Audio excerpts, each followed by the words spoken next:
Hey Zwifters, I'm Simon Schofield and this is the Zwiftcast.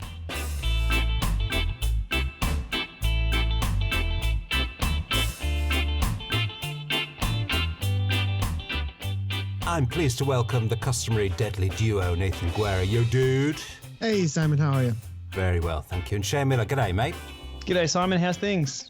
Not too bad with me, thank you very much. Now, let's make a start, because it's a busy podcast, and I'm really not going to spend too long on this, because by the time people hear this, it may well be, and in fact, I am sincerely hoping it is, completely out of date. 3 little letters, iOS. At one point this week, I actually thought Zwift Riders was going to completely melt down.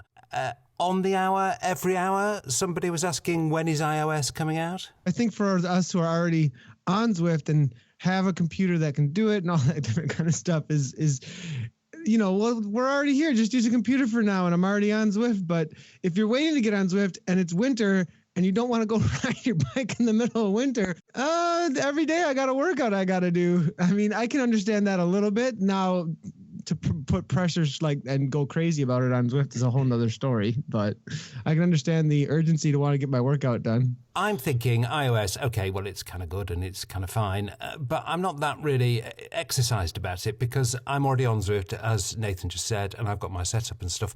Is there this huge contingent of people who are just dying to get on Zwift and are counting the minutes and seconds to the iOS release? I mean, do they exist, do you think? I'm not sure because we don't see them. We see the hardcore enthusiast in Zwift Riders and Zwift Oz and Zwift UK and all the subgroups. So we see people who are already on there already. So I'm not quite sure. There's either going to be a whole wave of people on board, which is going to be great, or we're going to see something a bit like the Apple Watch, I think, where the hype is huge. Everyone wants one, and then it comes out, it's just a watch. Or it may be just Zwift, which is a good thing. I mean, we all love Zwift. But I don't know. It could go either way with this one. I'm keen to see, and hopefully minute now we'll find out. By the way, I am going to nominate Lindsay Ruppert, and for people who don't know Lindsay, she hangs around on the groups. She's Zwift staff, and she hangs around on the groups, just generally kind of hovering and cruising and solving people's problems on the fly. She's terrific, actually. But I'm going to nominate her for Facebook post of 2016. Deep down in some nested comments, Lindsay said, in response to the 99th iteration of when are we going to get iOS, she said, every time you ask if we have a date, we put it back a week. I saw that one. I think I got a few thumbs up. Anyway, the other big arrival this week was Tax Flux, another highly anticipated event, eagerly awaited event in the Zwift universe. And Shane, you were amongst the first to get your backside on one. So let's have the quick heads up. I know, obviously, we've got one of the legendary Llama YouTube posts on this, but for Zwiftcast listeners, let's have the personal view, please. My general comments were it's rock solid, the build. It really is. Even with the plastic outer shell, it's got a really sturdy frame underneath it all. So while it looks plastic, it's a lot more underneath. So that was really good. Real industrial feel to it, which is what we'd like when we're riding something and doing sprints and throwing our bikes around. Good response time to gradients. Again, I can't quantify that just yet, but watch for that soon. The one thing I did notice, though, is the power output in the sprints, because it's a power estimator, not a power meter. Well, it sort of outputs power on both Bluetooth and ANT+, but it still estimates power. There's no strain gauges or typical power meter as we know them. So it has a little bit of trouble getting up to speed as soon as there's a really quick change in acceleration. This is something that Wahoo addressed in their firmware back in May. With the kicker. You may remember there was this firmware that handled better accelerations. Tax haven't seemed to look sideways at what Wahoo have done with that, and there's a little bit of lag there. So stay tuned for more data on that one. Yeah. Well, I mean, I picked that up instantly, both in your stuff and on the DC Rainmaker review. And of course, I, like everybody else in the entire sports tech world, think that DC Rainmaker is a god. However, I think he kind of underplayed this a bit, really, maybe because he doesn't Zwift as much as we do. But Nathan, if you have got a 4 or 5 or 6 second lag in Zwift reading your power from the beginning of a sprint, I mean, if you race a bit, that's really bad news. Yeah, it's huge. And I know that there's plenty of people out there who adjust to those things as much as they possibly can, because there are trainers out there that do have that. You learn your trainer, and kind of after enough experience with it, you know, okay, I think this is going to happen now, or I think that's going to happen now. But the reality is that for immediate response, having the quickest response to what's happening right in front of you is always going to be the best when it comes to competitive stuff happening online. You're going to want it to respond to your legs immediately. And it's always so nice when you're looking at your peak powers. It's not just about racing. Like, to go for a max sprint, I can't do a max sprint on some of my trainers. It's impossible. I can't see my peak numbers there. I can't see my peak numbers for my 5 or 15s usually then either. So it's a important factor. To me, it's really important, actually. Well, I'm no electronic or mechanical engineer, but it does seem to me as though it's the kind of problem that will and could be solved by a firmware update. Shane, do you agree? Yeah, absolutely. But it does depend on the internals of the system. There's a lot of magic behind these black boxes. We just see the output at the end. So the way the Wahoo kicker operates may be completely different to how the Tax Flux operates inside. But as an end user, let's fingers crossed we can feed the data back to those guys, and they get some engineers on the case and see what they can do. Yeah. Well, it does need fixing, I think. It does need fixing. But we shall see. I'm sure Tax are well aware of it. OK, so we've got a new route inbound, which has kind of emerged in that way that John Mayfield likes to let us know these things, which is almost sort of sideways. There was a kind of a little afterthought posting in a piece of information from Zwift about some server maintenance that there was a new route coming. So Shane, you were in Long Beach recently. I think your brains need to be picked, my friend. Come on, did you see anything you can tell us about in the volcano sphere? My official line is that I know nothing. Oh, I thought that might be the official line, but you're amongst friends, Shane. Oh, okay. So the Zwiftcast answer, right? I can't confirm or deny it being a volcano. Yeah, I think Shane's being way too discreet. He's being very discreet. A volcano, though, Nathan, it suggests, potentially more gamey than sporty elements. Are we going to see incentives involving being chased by fast-moving lava flows, do you think? That'd be pretty awesome. There's been a lot of chatter actually around the channels a little bit about objective-based gaming, like because we already have the missions going on, right? And so starting to make that a more integral part of the game, so that people can go do things that are objective-based, mission-based, just as a part of the game, and maybe even earn things in game that way would be kind of cool. I got a little peek at some of that too, and I can't confirm or deny that there may or not be lava and some other things happening out on course, and some pretty cool looking stone things might not be there or be there. I'm not sure. So anyways, it was Two new elements that we can neither confirm nor deny there, which is the presence of lava and stones. We haven't got very far in illuminating the Zwiftcast listeners here, have we, boys? So we're just going, like everybody else, I guess we're just going to have to be patient. Well, listen, speaking of lava, how about this for a link, fellas? Another matter that generated a bit of heat this week was a plan to start a ratings site for group rides, kind of like TripAdvisor for Zwift. Now, we are going to give this a fair hearing and chat about it shortly, and it has been controversial.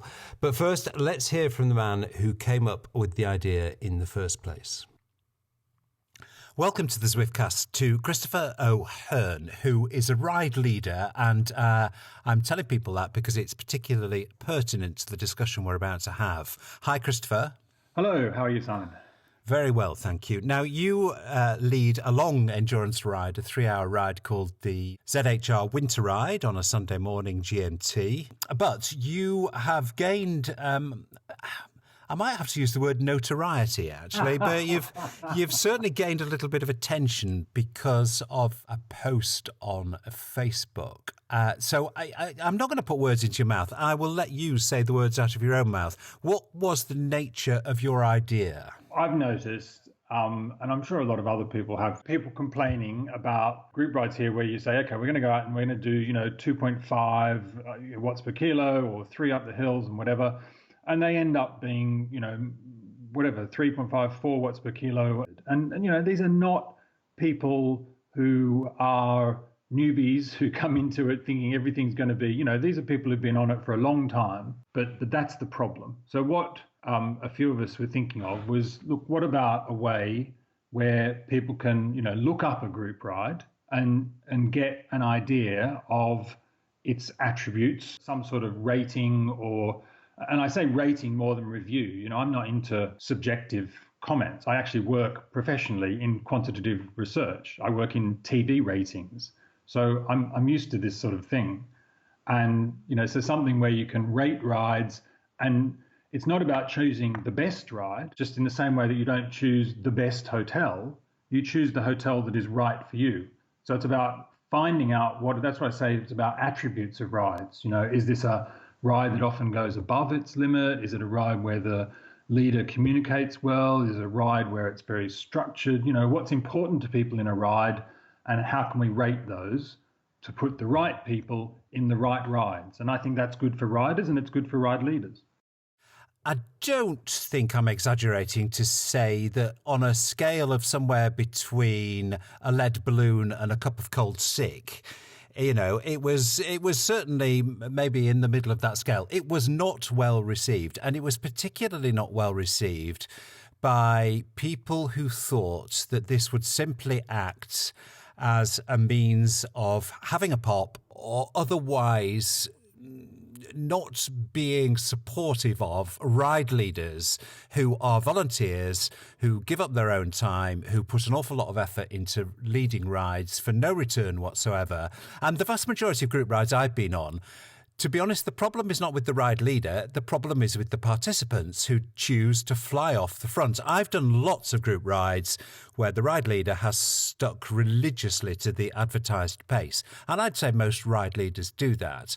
So I think the problem that people identified with the idea as proposed is that it would just be a forum for negativity. Seriously, I mean, no, seriously, I think that's a really important point to make, because a lot of people said, oh, this is all going to be, a well of poison and it's going to be awful and whatever. I wouldn't be involved in that. Why would I want to run something which just gives people a platform to criticize other people in Zwift? First of all, I don't believe the Zwift community is like that. I think it's a very positive and supportive community where people are very keen to say, hey, this guy is a really good ride leader, you should join his ride. So, I led a 3-hour ride this morning, and I get a lot of nice comments during the ride, and I get a lot of ride-ons, and I get a lot of kudos on Strava afterwards. Wouldn't it be nice if I also had some way of going to an app and saying, hey, my ride gets a 94% approval rating or whatever. I'm in the top 10% of all, group rides on Zwift. Yeah, but hang on, Christopher. I mean, again, this all sounds really super reasonable in theory, but I mean, we all know how the internet works. People who have a gripe or a whinge or a grudge or something are way, way, way more likely to contribute to a rating site than somebody who's gone away from a group ride really, really happy. Well, I don't agree with that. I don't accept the premise of that, because I think Zwift is not the same as Amazon or Yelp or something like that. I'm trying to get away from being subjective and have reviews. I'm thinking I'm more keen. As I said, I work in quantitative research, not qualitative research. I like numbers, and numbers outweigh that sort of thing. You can have one disgruntled person, but you will get 20, 30, 40 people who will go on and say that. So to your point about whether it went down like a bucket of cold sick or a lead balloon, it did amongst the couple of dozen people who are most vocal on a couple of Facebook pages. Actually, when I looked at the survey, I've had more than 200 responses. So that's a much weightier sample than the 15 or 20 people who left negative comments on Facebook. Well, I think you may have a good point there, because the Zwift community is a particularly engaged community, and if you look at it, it generally is a pretty positive community and helpful and supportive. So, you may have a point there, but I mean, inevitably, if some ride leaders are maybe going to find this a bit hard to take, and that means it may be a disincentive for people to be ride leaders. I mean, do you accept that's a risk? I accept that any change makes people nervous. They don't always see the need for it, and they don't like it. So I expected that from the beginning. I would hope that, you know, people will approach it with a slightly more open mind than some people have approached it with so far. You've put forward a very good case. You've defended what I felt was an unpopular idea, and you've explained some really useful context behind it. So it's going to be very interesting to see how it progresses from here. Well, I think Christopher sounds like a pretty reasonable guy. He's obviously got the professional background to be able to bring some insight into the method in the way that this might work. But this idea went down really badly with ride leaders, and I'm kind of wondering whether that in itself makes it a bad idea. Shane, what do you think? I go with a straight out no for this. The reason being is because the feedback will be on the outliers of the certain group rides. So the flyers off the front, that's where the feedback will be aimed at, not at the actual ride leader. They may be doing a really, really good job, except the ride gets a bad rating because of the outliers. And the ride leader can't control this.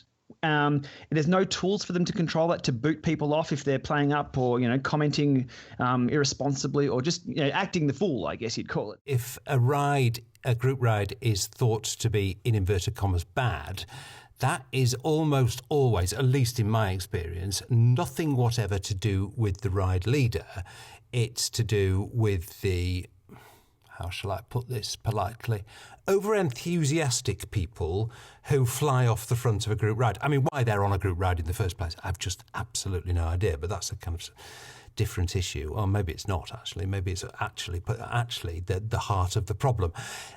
Nathan, you know, I mean, certainly at my club in real life, ride leaders are as rare as hen's teeth, and we cherish and love them, and we would do nothing whatever to put them off doing what is basically a bit of a thankless task. Yeah, and I am the problem is not the ride leaders, like Shane was saying, like you were saying, usually. And how do you go and start rating rides that for some reason are attracting a few people, or whatever it might be? Like, it's the community that comes around the ride that is going to make it one way or another, usually, rather than the way that it's being led. And so you're then rating the community around the ride rather than the actual leader. Now, it would have to be a little more specific, probably, like about how it was led by the leader or what kind of a ride that it was, and whether or not it was like negative. I'm not sure that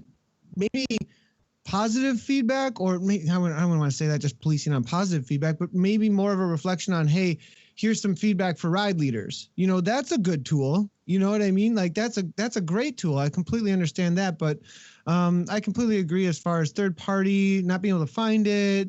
There's just a lot going on there that I'm not seeing it being a tool that's going to be super, super helpful. Yeah.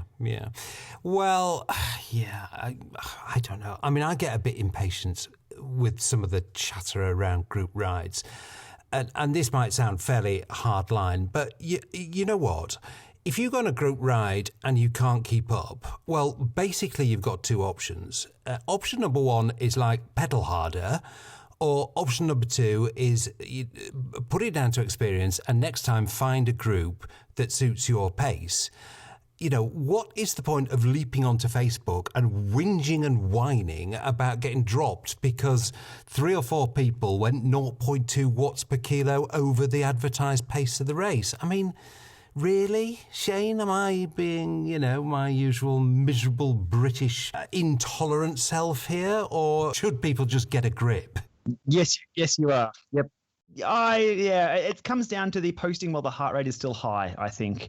And a lot of people do that. If you've chased on really, really hard with all you've got, and, you know, the emotions are still running pretty high and people jump on the keyboard. So I say give it 60 minutes, cool down, and by that time there's usually another ride to jump onto. So people should use the energy for that. I also liked how you related it to real life, Shane. And in real life, you just let that guy go. I mean, if that guy needs to go do his intervals and he wants to go faster than everybody else is riding, then I find myself alone a lot on group rides. So if you had voice chat and people are on there, I think it's going to be more of a personal thing or more accountability when the voice comes along to this.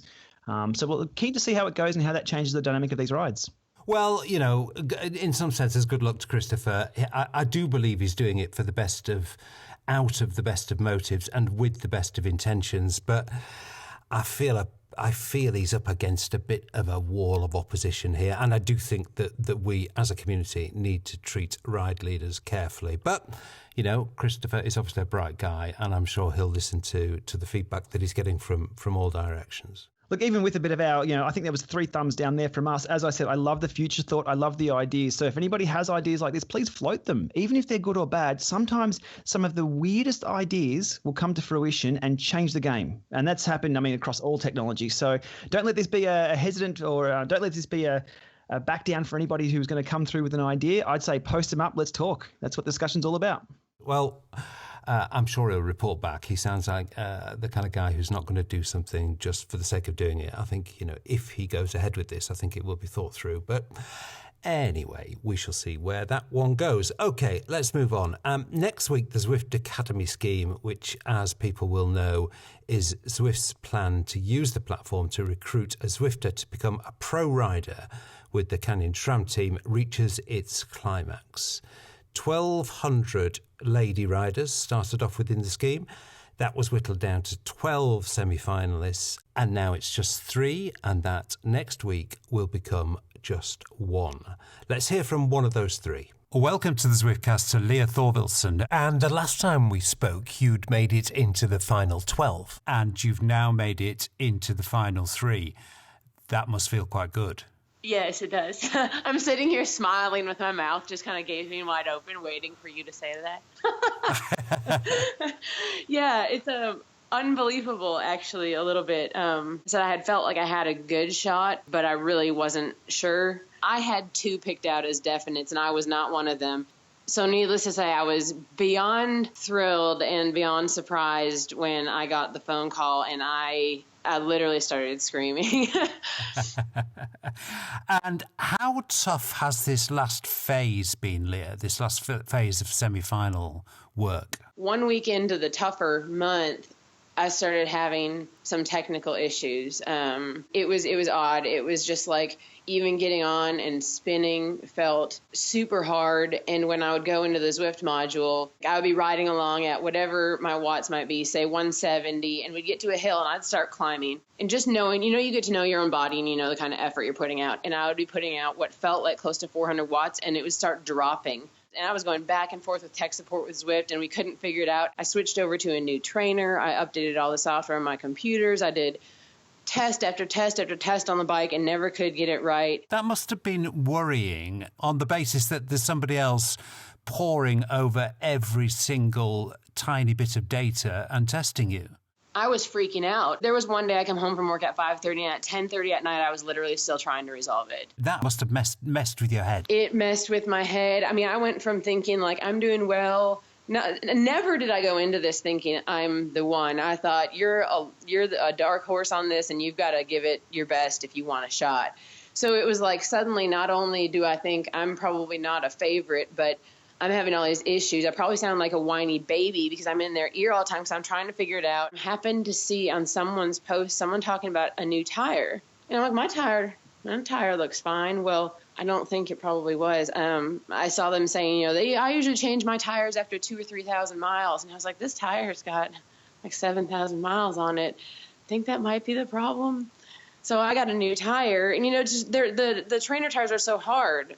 But I changed a few things at the same time, but I think it was my stupid tire the whole time. That's so embarrassing to say, but it was draining, and I just thought I've lost my chance, because how do they know that I'm not? I guess I have my outdoor data, so they had to have an idea that something was wrong.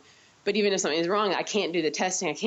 So that messed with my head for sure. Hey, but listen, you got there in the end. You are in the last 3. I got there. Oh my gosh. Yeah. And now it's next stop Mallorca, and it's a training camp with a pro team, and it's 3 down to 1. I'm guessing you're quite excited. I can't fathom that, but I couldn't fathom this. So it's like you have to wrap your mind around that. That's a reality. I think of the 3 of us, I have the least racing experience. It's intimidating for sure. I rode a high kind of all day Saturday, and suddenly I'm sitting there Saturday night relaxing and trying to take it all in. And I was like, maybe riding with pros, like that know each other and they've ridden together. So there's definitely an intimidation factor that I'm trying not to be. I think that's natural. I think you've got to go into that situation relaxed, but also respecting the fact that they know each other, they know the way they ride. I certainly don't want to be, hey, amateur hour. Like I don't want to be causing problems. I just, I'm nervous, but I'm very excited. I think it's the coolest opportunity. How many people get to do this? I guess 3. I don't envy Leah next week, guys, to be quite honest, because I actually think now next week is probably really all about whether your face fits rather than whether your numbers are good. It's basically a week-long job interview on a bike and at dinner, isn't it? So, yeah, well, jumping in with pro riders and getting into their training camp, though, is a whole nother aspect. And from going to some training camps and knowing what those are like, you get thrown into interval situations and climbing situations, and you get thrown into, like, they're practicing racing sometimes. They go out and do some big miles, but then, like, they're also ramping up for January racing if they have January races. And so whether or not you can ride a bike well, too, does really come into an impact, I think, though. So I think there's going to be skills that are real life that are going to start to come into a play for sure now, and the rubber's literally going to hit the road. I mean, Shane, this is going to be as much about whether you're fun at dinner more than what your FTP is. Oh, look, there's a lot more to riding a bike than just pushing on the pedals. There is a lot more. Things like social fit and just look, I won't even start to list them off what you need. But what an amazing time. You've got 3 women who next year could be riding the Pro Peloton. That would scare the living daylights out of me, not knowing next week if that's me or not. So I can't wait to follow along online with this. But I mean, the way that teams get on is pretty critical to their success, isn't it? I mean, the history of cycling is littered with rivalries within teams, which, well, actually sometimes they have ended well because of that whole internal competition thing. But I mean, the recent history has been that, if teams don't get on, teams don't do well. Don't you think that's true, Nathan? Yeah, I actually got to spend a little bit of time with Canyon SRAM at the Tour of California last year, and they were like a small family that were hanging around the lunch table prior to the event, and they all got around really, really well. The mechanics were there, the team manager was there, everybody was sitting around laughing, having a good time, and fitting in with that group is going to be super important because these are people you have to trust sometimes with your life out on the road doing crazy kinds of speeds, and having any kind of infighting, just meshing well is going to be really, really important. I have to completely agree with that, Simon, for sure.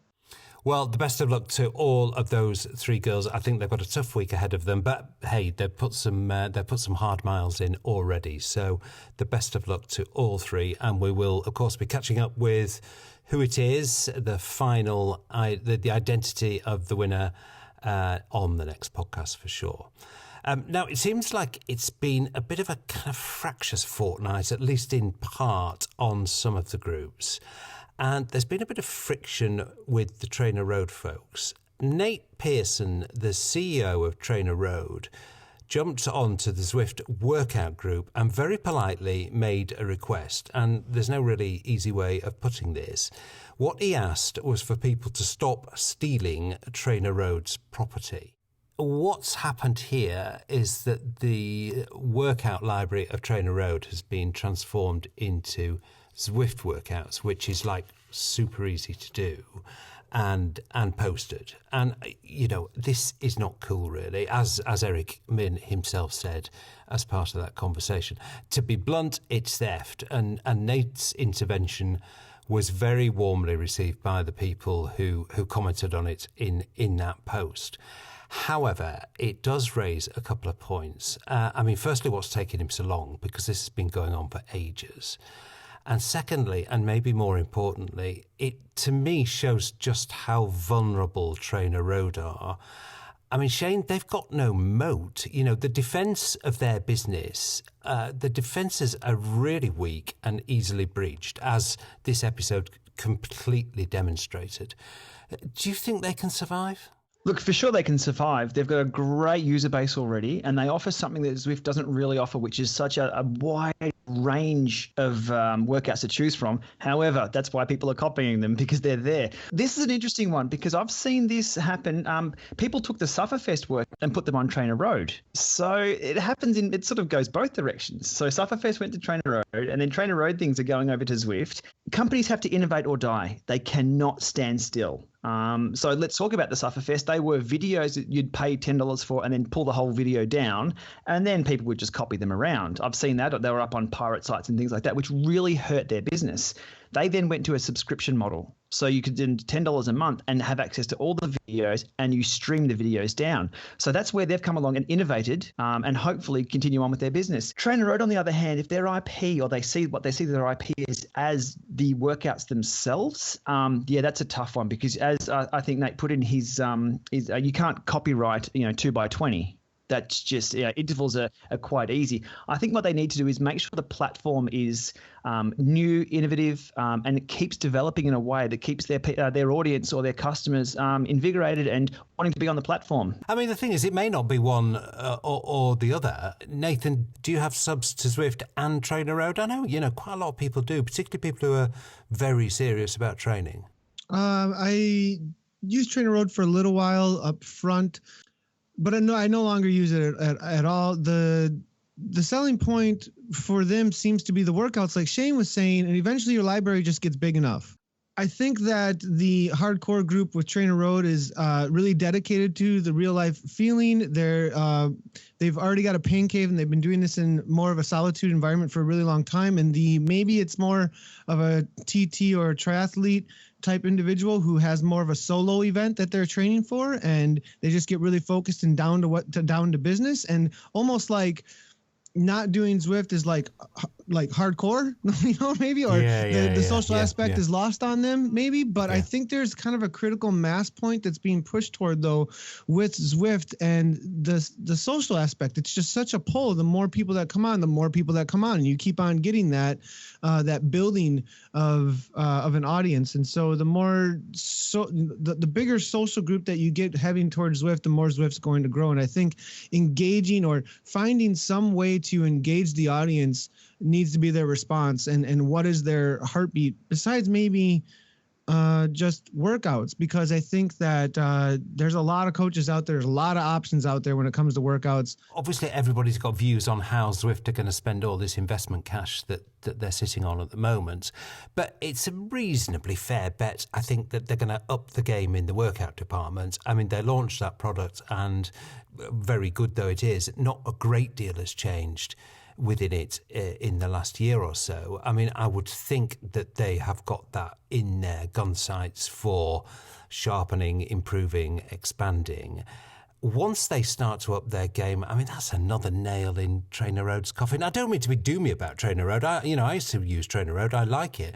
I think there's a great deal of affection for it out in the cycling community. But you can't really run a business on affection, can you? No, that's right. As I said, it's about innovating or dying. And we saw today, sort of on a similar note to this, there was an article from Bike Radar, and the most popular ridden route on Strava in 2016 was a Zwift segment. So you've got Trainer Road and the Sufferfest up against that, and that's going out to all cyclists. And you can't buy that. That's what the community have done. So there's a big swing towards the social side. And look, it wouldn't surprise me if Trainer Road do maybe go social. Maybe have training groups doing all the same workouts together. That's something they could look at. Well, and also I think that's another step for Zwift as well that we've been talking about. I know a lot of people are doing group workouts now on Zwift. We're running that with the Vision Training Camp. I know ODZ are doing that. I know that there's a lot. There's CIS is doing that. And okay, there's something that the community's already doing. Maybe Zwift now start creating events that are workout based too. And so everybody has the same workout in front of them, right? And so yeah, but that would end in ruins, wouldn't it? Because people would fly off the front. I don't know. Now now the voice communication is what we use for that, though, right? I really hope they survive, because, and perhaps I'm just being too pessimistic on questioning their survival. I hope they thrive alongside Zwift, because it's always good to have both options and competition. Now, I did ask them if they wanted to come on the podcast to talk about this, but they did say they'd rather not, which is fine. That's fair enough. Okay, let's hear next from Rachel Elliott. Now, we've been tracking Rachel's progress through the podcast for quite some months now, and Rachel ended up a disappointed Zwift Academy semi-finalist. So let's hear about that from Rachel. I am pleased to say I was actually asked to go on it, and unfortunately, due to my work situation, I wasn't able to accept. I unfortunately couldn't get time off work to go to the Mallorca training camp, which was pretty heartbreaking, because I think it's a great thing, and I really, really wanted to be involved with it to the end. So I'm very sad about that, but I'm really, really pleased for the 3 ladies who have gone through. I know they're all 3 very, very strong riders, and I wish them all the luck.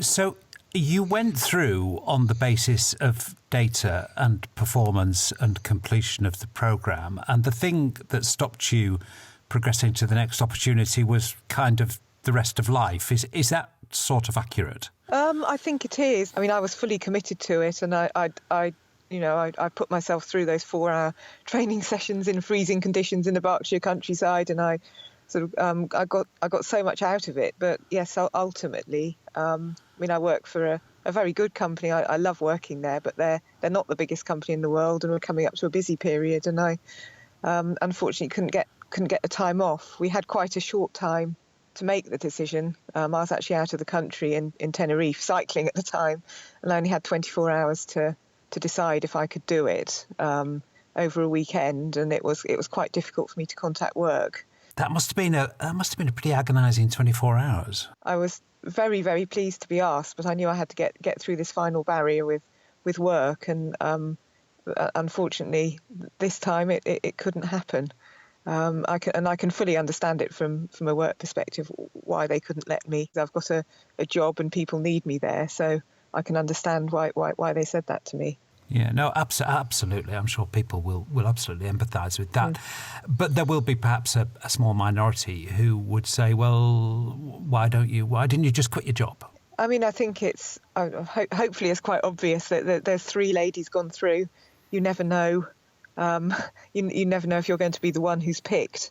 I think I've said before in a podcast, I'm never that confident of my ability, so I probably thought at the back of my mind I wouldn't be picked, and I didn't want to risk losing my job and not having anything at the end of it. Entirely understandable. I think the many people who follow your progress, and I know there are lots in the UK particularly, and I know you've got a lot of people who take a lot of interest in what you do on Zwift, are going to be pretty crushed. Are you crushed? I am, and I can't quite understand why I am so crushed. I find it really upsetting.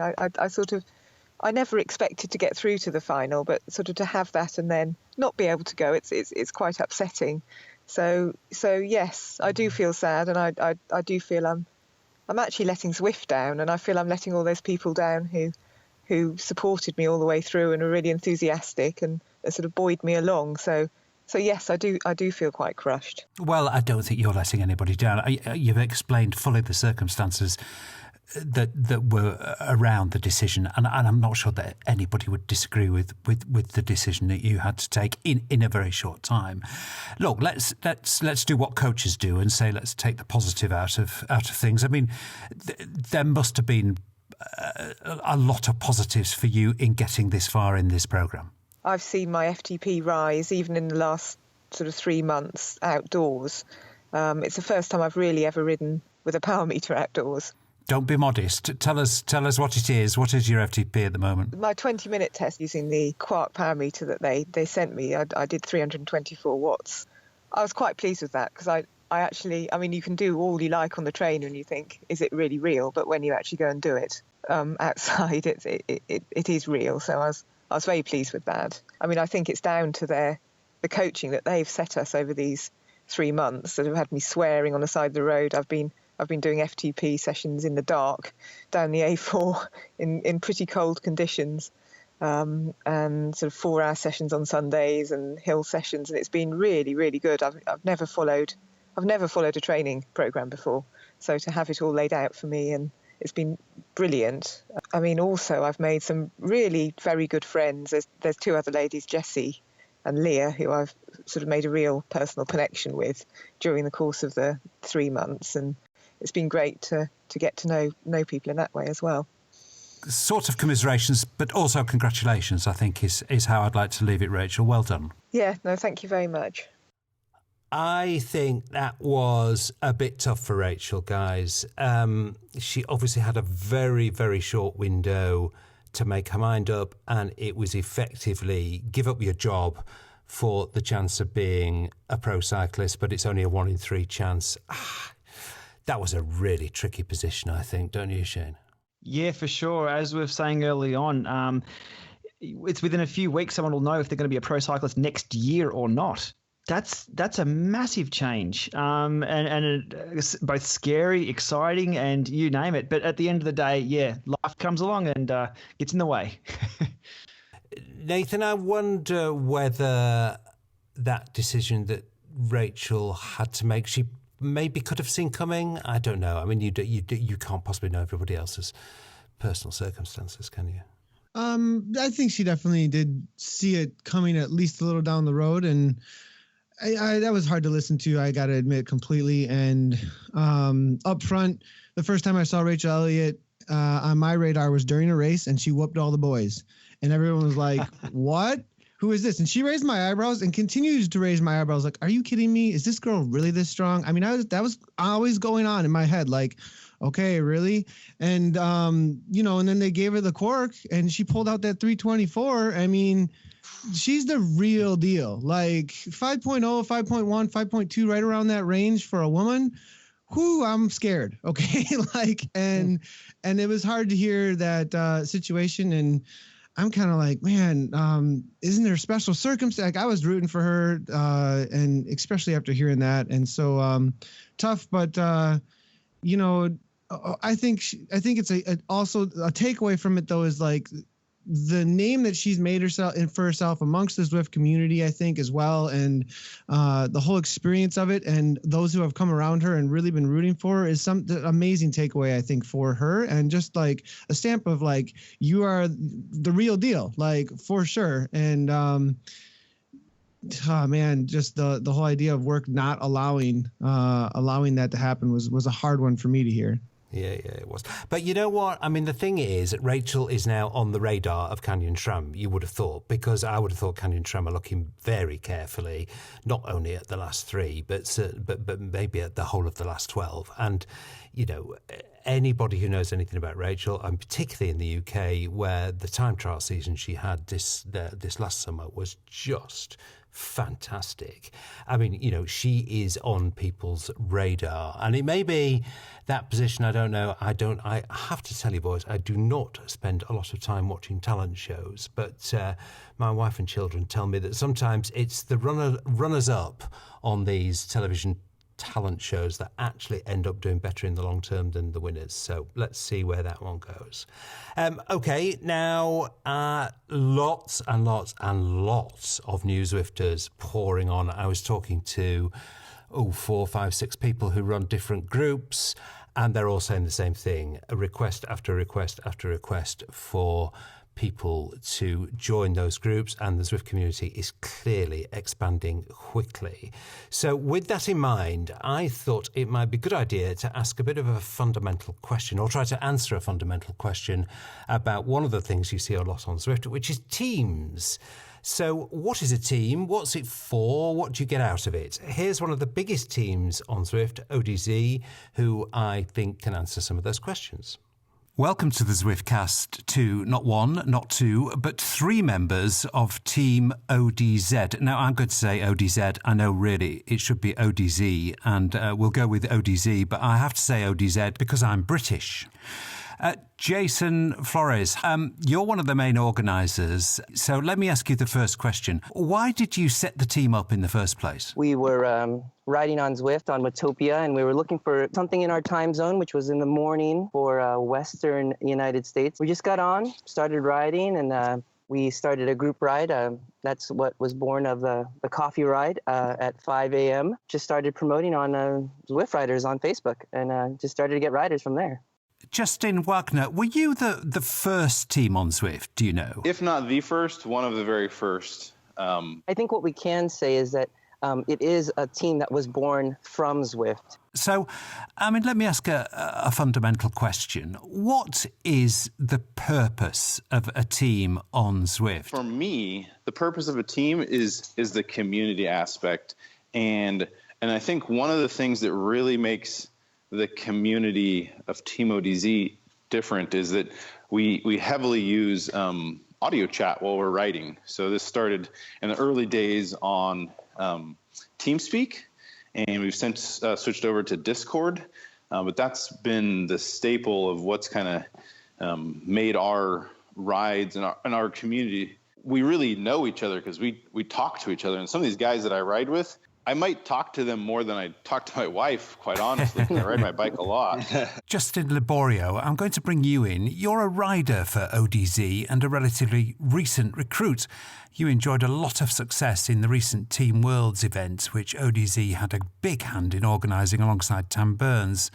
You also find the voice chats a really big bonus, I gather. Like some of the rides, when we're all chatting on the audio, there's things like they do like movie trivia. It just makes the time kind of like go by, and it's just a really fun community. And I'm just super happy to be a part of it. To kind of back up what Jason said, you get the community aspect. So you get all these great stories, people helping you answer technical questions, these amazing stories of people losing weight from riding Zwift. It's just super motivational, and the community is it's really strong. Yeah. Justin Wagner, do you think that having a team, Zwift is all about community, but as the platform grows bigger and bigger and bigger, there are inevitably more strangers on it. And I've noticed, and I think a few of other people have noticed, that to an extent, Zwift has become slightly less social than it was on text and chat. Do you think teams are a way of having a slightly smaller community within a bigger community that promotes a more social environment? Oh, I absolutely agree with that. Promotes, giving you a community that shares an interest with you, and being able to click in that niche and feel like you have friends there, and not just like you're dropping into some random online game where messages are popping up on the screen and you're not quite sure where they're from or who it is. And it's, I think that team definitely can help you have that personal feel to the game. Feel like you're riding with your friends. Yeah, I think that's an excellent point. Jason, I think a lot of Zwifters, and certainly a lot of new Zwifters, would see team and think, oh, that's just for racers. Is that the case with Team ODZ? Absolutely not. We actually offer rides and help to riders of all categories.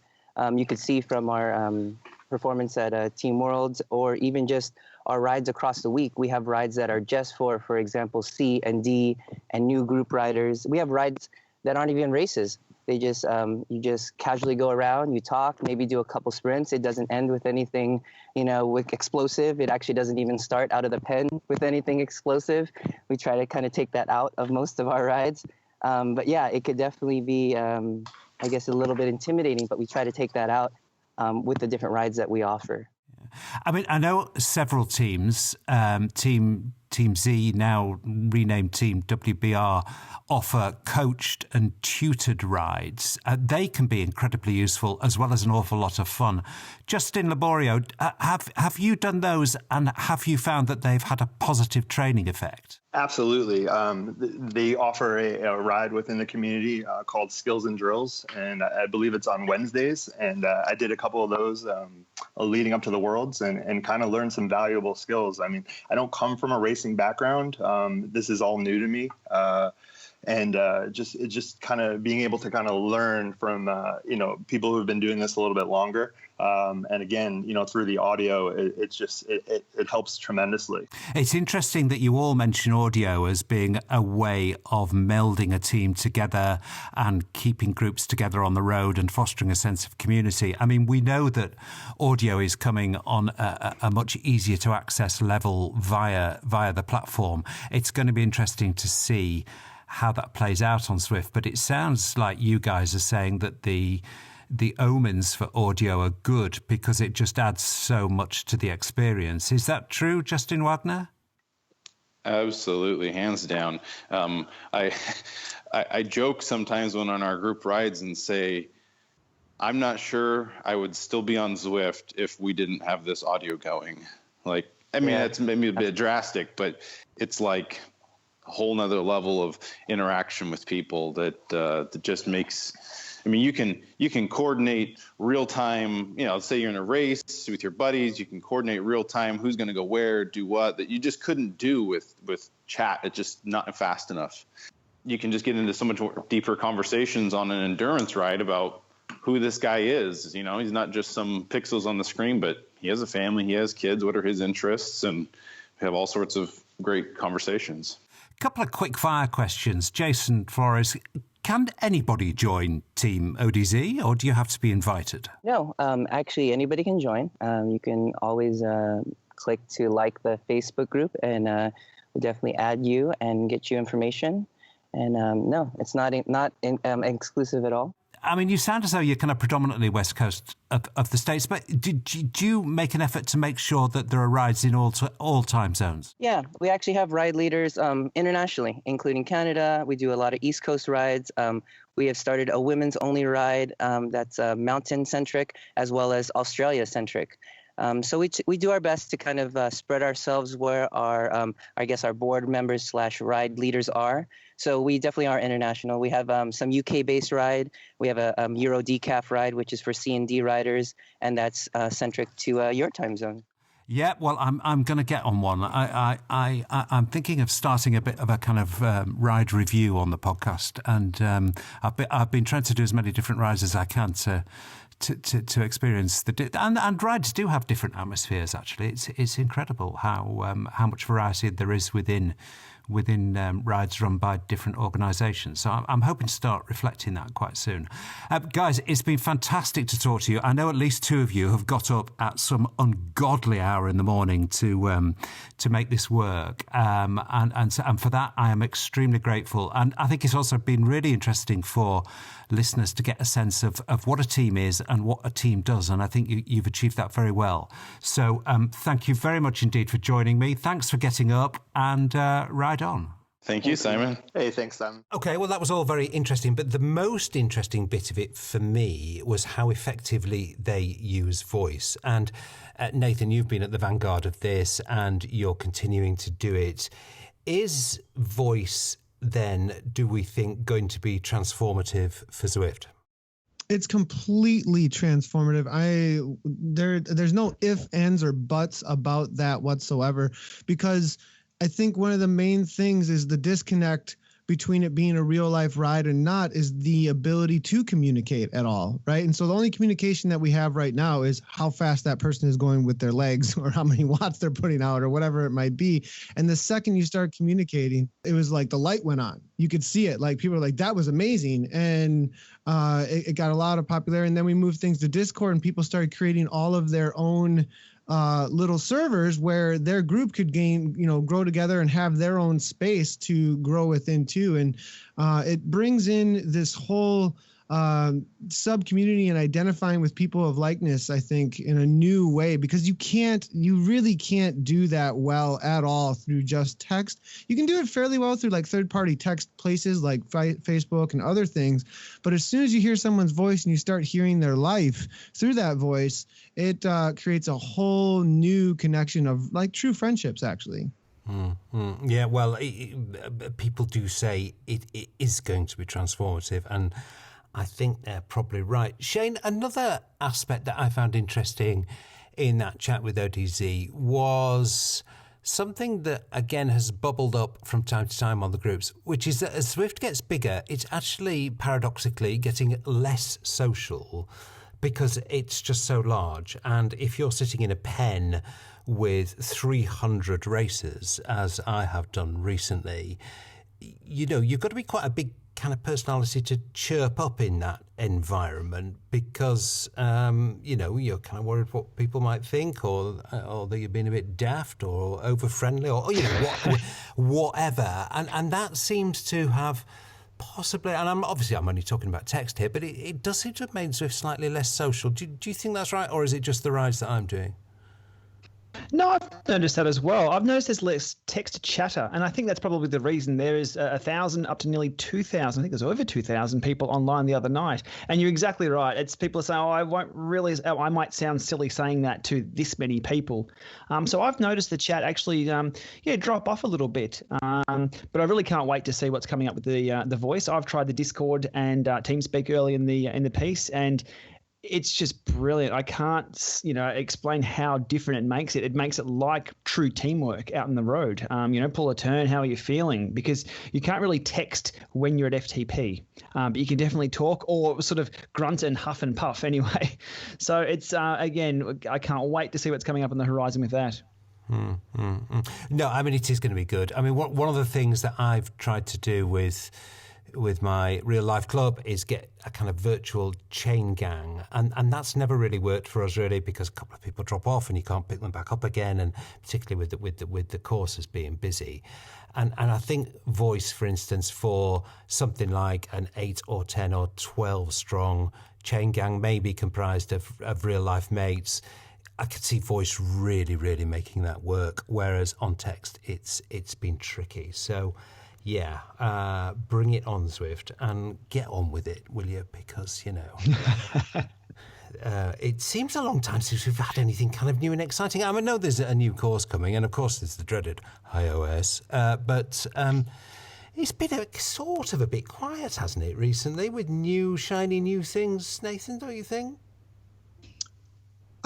Yeah, this has been quiet. I think there's been a lot going on, though. I the Zwift Tour in North America. Yeah. I mean, the Zwift Tour over in Europe. I mean, there's been a lot of other, I think, efforts going out. And I think I do know that a lot of new development, though, is happening in-house. The iOS obviously has been a huge thing that we've talked about a lot. And so that's coming down the road. But I think I haven't heard anything. It's pretty quiet on the voice, though. Like I haven't heard, it's coming, but I haven't heard a whole lot of chatter around it. No. So I do have a little bit of, I'm wondering how it's going to come off, though. Maybe in this world, it's going to come off very, very well.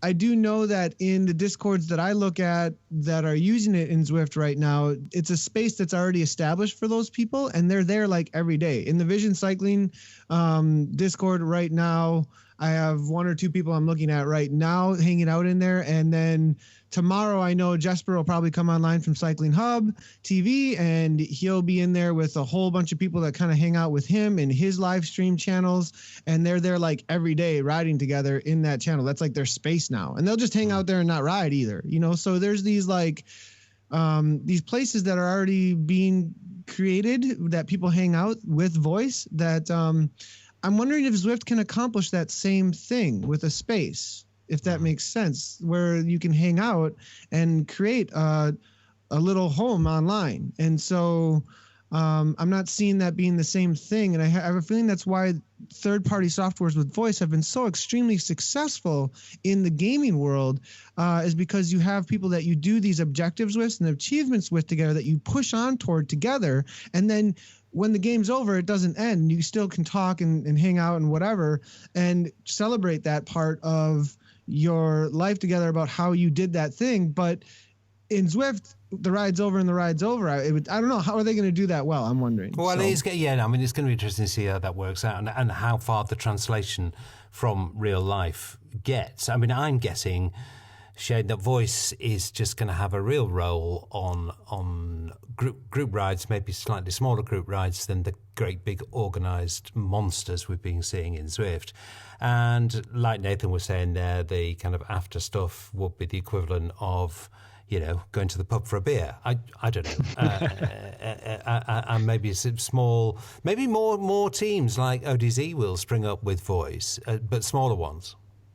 Oh, speaking of going to the pub for a beer, I think the first time I used voice chat was on the Thank God It's Friday ride, where I think they all do drink beer, don't they? And that was a great social experience. It wasn't a training ride. It was just everyone hanging out. And I happened to be in Long Beach at the time, so my lag was very, very low. It was just a great experience.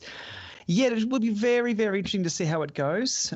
It is a game changer, but again, it's all about implementation. So we'll see how it goes. But back on the development life cycle, what is interesting is that for something to be released tomorrow, they've got to work on it today, and they've been working on it yesterday. So we don't see a lot of that. But when something comes out, we see the end point. So it's the tip of the iceberg that we see. I can't even imagine the amount of work and think that's going in the background. And I think they probably do lock themselves away a bit and go a bit quiet about this because they're working so hard on it. But yeah, I'm the same. I'm just a general community member as well, thumping the table, going, "Give us new stuff all the time." Yeah. No, yeah. We want new shiny things, Zwift. Get on with it. It's near Christmas. Come on. Yeah, exactly. There's stuff coming, of course there is. We're just going to have to be patient, like waiting for iOS. I said, no, I'm not going to mention that again. Nathan, you just gave us another week, Simon. What are you doing? Well, actually, sitting here, you won't believe the amount of people who are trying different avenues to find out. I'm just going through my Instagram feed here, and somebody has commented on an Instagram photo that I put up. How long ago was this photo? This photo was put up on the 18th of September. Someone's gone out of their way to find that and ask me when will Zwift be out of beta on Zwift iOS. So even sitting here now, on the phone, people are trying hard. I'm in the same boat. I want to know too. I'm refreshing all the time. Well, I'm hesitating to revisit this again because it's become a bit of a bête noire actually, the whole iOS thing. But that sort of thing, Shane, does suggest that there is this kind of massive untapped reservoir, and the damn wall is just waiting to burst. Maybe there are like 100,000 people waiting for it, and they're going to log on I hope so. The minute it comes out. And I hope they're bringing their running. I wouldn't be surprised.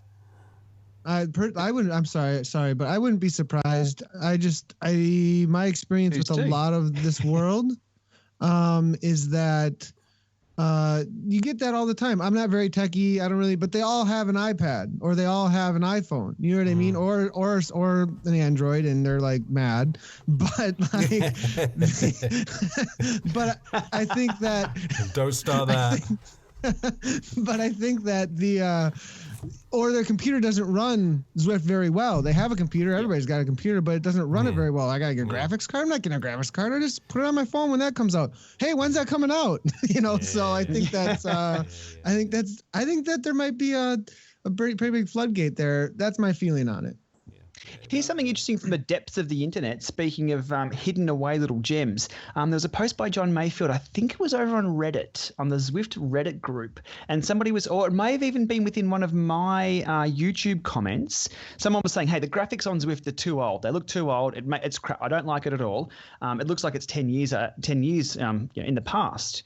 And John's chimed in there with a really interesting answer. He said, look, our demographic aren't gamers, and they don't have the hardware to run high-end games. So the graphics are intentionally kept back because the number one chipset, I think it was an Intel 4000 Iris chip or something like that, but it was a 6-year-old graphics chip. So maybe a segment we can add to the Zwift cast of, what have we found down the rabbit hole that everyone should know about? And this little post by John, I've cut and pasted. I'm like, that's a great one. It really does. I'd love the community to know about. So anyway, there it is. There's the answer on the graphic side of things. And I think Nathan's right. With people have the iPads and the iPhones because they don't have the computer to run this. So bring on the masses. Bring on the 100,000. Yep. Well, looking forward to lots and lots of great newbie questions in Zwift Riders, boys. Hey, kicker on air. Use the pinned post. Anyway. Nathan, what's new with you, dude? So what is going on with me? It's starting to train right now. We're balancing a large amount of training hours. Actually, I've been doing kind of like 100K a day thing on Zwift, and that might go up shortly.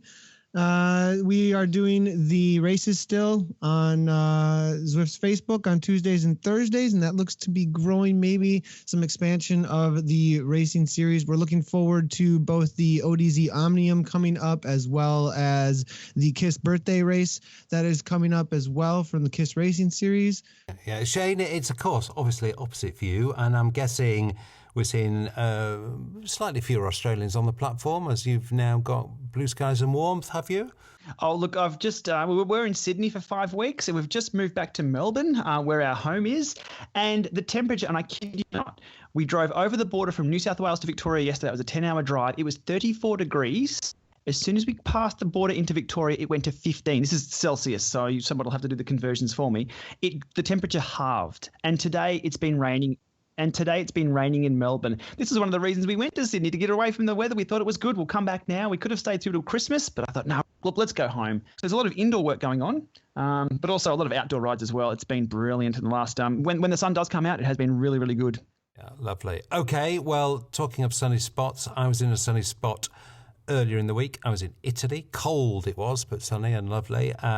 Doing a factory visit with Elite, which was super interesting and is going to be all over the next Zwiftcast. So until then, thanks very, very much as ever, boys. Always great to talk to you. Another lively show, I think. Lots to discuss. I'm sure iOS will be out by the time this goes out. When's it coming out, by the way? Do you have a date? Thanks very much, boys. Thanks, Simon. Appreciate it. Cheers, Simon. I believe it's a week on Tuesday.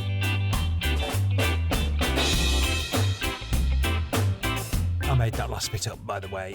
That's it for this episode. Just the usual reminder that my thanks lie with Zwift for their support for the podcast. But that support doesn't influence anything we have to say. Thanks for listening, Zwifters. See you next time.